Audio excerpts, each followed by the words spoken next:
I think we need to have a very serious conversation about this. My shit.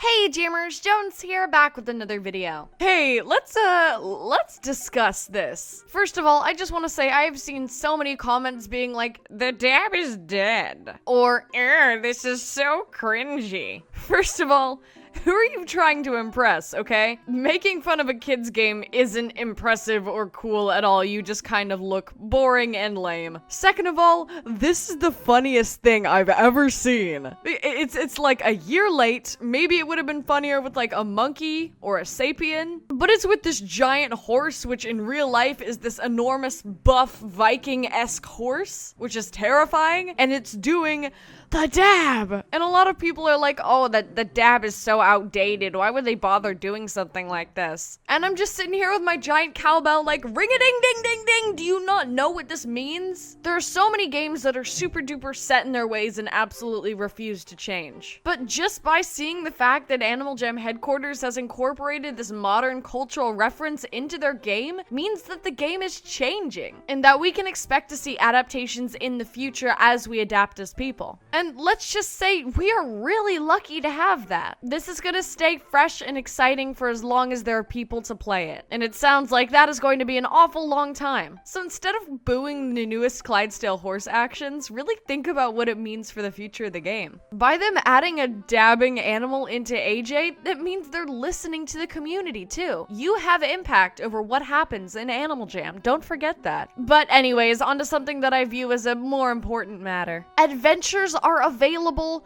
for everybody. This might not seem like a lot to some newer players, but for us old people that have been playing the game since it first came out, this is kind of a big deal. There's so many different storylines and voice lines and cool new paintings that non-members have never been able to see because they haven't been able to go into an adventure. And for me personally, adventuring and storylines is one of the most important things about Animal Jam. This isn't just a random unstructured game where you run around yelling and throwing spiked collars at people. If you do your research, Animal Jam actually has a pretty cohesive storyline, big major characters, a whole landscape and plethora of people and environments, and some really cool stuff, like an underground city. Lots of kids' games don't have that. That's so cool. So if you're a non-member, I heavily encourage that you start from the very top of the adventures and go all the way down to the bottom. It's a really great refresher on the lore and the story behind Jama, and it's only going to get better and more interesting, so I suggest that you catch up now. I'm level 13 right now, but I plan to be level 20 by the time summer rolls around. Ooh, while we're talking about stuff, here kids, sit down, pour yourself some tea. I want to talk to you about something. Let's discuss cringe factor. Now, for all of you nice boys and girls that don't know what cringe factor is, it's basically when you see something that makes you go,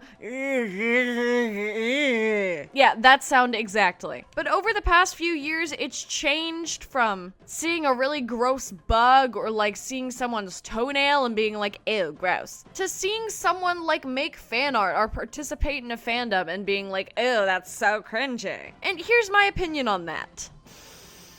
Stop. Just stop with that thing. You're being so boring. Nobody cares. You're not cool for dissing somebody else's interests. There are people who like to roleplay Undertale and Animal Jam. I don't care. They're having fun. Why is it so important that you need to tear them down? To make fun of somebody's interest in practically anything is pretty cruel. And unless that interest is genuinely weird and makes the general population very uncomfortable or feel unsafe, just let people do their thing. You want to be a warrior cats? Yeah, dude, do that. That sounds awesome. Have fun. Want to dress up as someone from My Little Pony? Sure, bro. You have fun. You do that thing. You want to make a den inspired by an Undertale land? Yeah, I'm rooting for you. There's nothing wrong with enjoying different fandoms. I personally am not a super fandom involved type person, but just seeing people being harassed over liking certain things is really disappointing. Especially with Animal Jam, I see like 14s and 15-year-olds looking back at people that are playing the game and being like, oh, you still play Animal Jam? How cringy. And I just want to be like,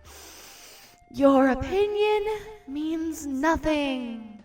because people are gonna do what they want, and people are gonna do what makes them happy. I know personally for me, it's so impressive to look at the design behind the game, the massive amount of artworks and animations that go into it every single week, and the careful planning of the toys and the story releases every single month. There's so much thought and effort that goes into every single second of this game that you play, and I feel like a lot of people don't notice that. Anyways, what I'm trying to say is you do your thing, have fun, and if someone makes fun of you of it, it's probably because they have very low self-confidence and are ashamed of what they like. Cause that's usually how things work. In other news, they still haven't removed the candy corn from the wind chime in Appendale since the Halloween update, and I'm getting very bothered at this point. Oh yeah, the dab action is understandable, but I am genuinely at a loss for what this is. Do Clydesdales have a history of like being abducted by aliens? Are Clydesdales actually the astronauts and there have never been humans on the moon? I think the second theory sounds right. I am the new Animal Jam theorist, apparently. But that's just a theory.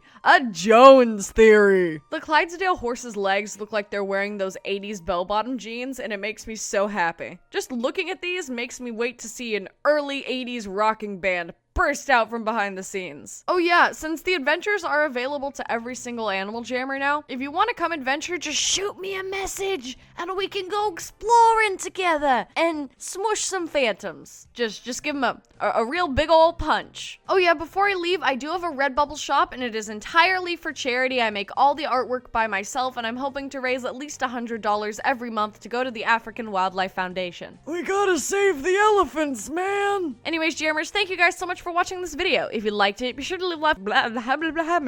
If you liked it, be sure to leave a like down below. And if you want to see more stuff like this, hey, why not subscribe? As always, Jammers, stay safe and jam on. Jones out.